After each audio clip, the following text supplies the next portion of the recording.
विशेष बात नहीं है। तो मोक्ष अर्थात जन्म मरण के बंधन से छूटने के लिए जिनके हृदय में तर्पण है, समझो उसी का जीवन सार्थक होता है। तो कुल मिलाकर के क्या बताया, 1000 लोगों में से एक धर्मात्मा होता है और करोड़ धर्मात्माओं में से एक जिज्ञासु होता है। और फिर आगे बताया, कोटि विरक्त मध्य श्रुति कही सम्यक ज्ञान सुकृत को लई।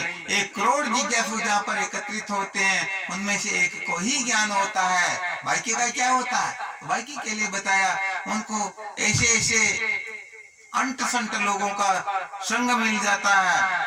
अब जिनमें से यहाँ पर लोगों से तात्पर्य होता संत महात्माओं से, क्योंकि वास्तव में संत सभी नहीं होते हैं जो सत्य से एक हो गया, जिनको आत्मा तत्व का यथार्थ बोध हुआ, सचमुच में वे ही संत होते हैं। बाकी तो चलो ठीक, संसार के अंतर्गत चल गया, कोई विशेष बात नहीं।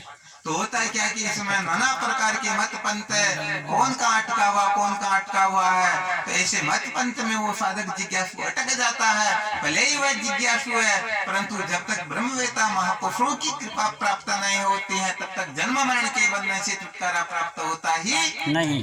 तो कहने का मतलब ये है, करोड़ में से एक जिज्ञासु ही तत्व साक्षात्कार कर सकता है, क्योंकि उनको ही सच्चे महापुरुषों का सानिध्य प्राप्त होता है।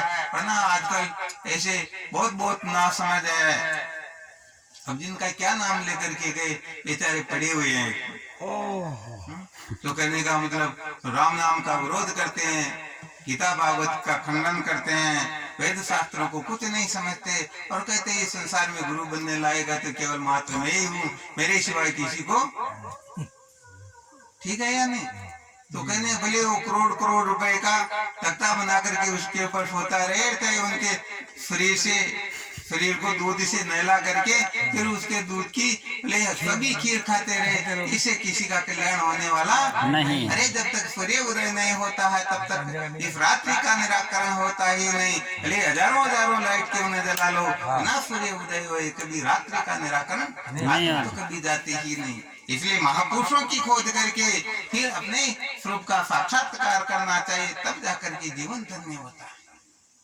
तो अपना विषय चल रहा था, धर्म की मर्यादा में रह करके जिसके लिए सूत्र बता दिया, पढ़े लिखे हो या न हो, कुल मिलाकर के इतना तो समझ ही लेना चाहिए। और वैसे देखा जाए तो 1-2 सूत्र और बता देते हैं। अष्टादश पुराणेषु यशस्य वचनम द्वये परोपकार पुण्याय पापाय पपेड़नाय।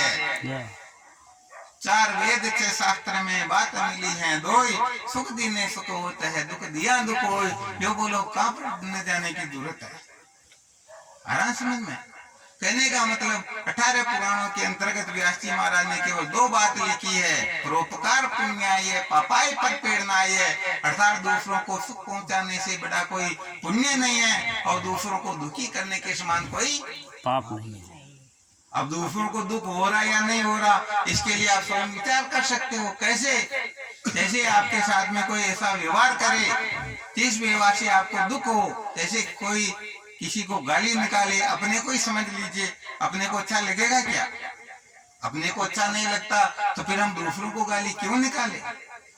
आराम समझ में कुल मिलाकर के ठीक आना चाहिए। एक चोर ने चोरी की, क्या किया? चोरी करके दूसरे के घर से माल उठाया और अपने घर में लाकर भर दिया। कुछ समय के बाद में एक दूसरे उससे भी साथी चोर को पता चलता, वह आता और उसके घर से माल उठा करके वह भगने लगता। अब वह चिल्लाने लगता, अरे चोर चोर चोर, पकड़ो पकड़ो। आराम समझ में।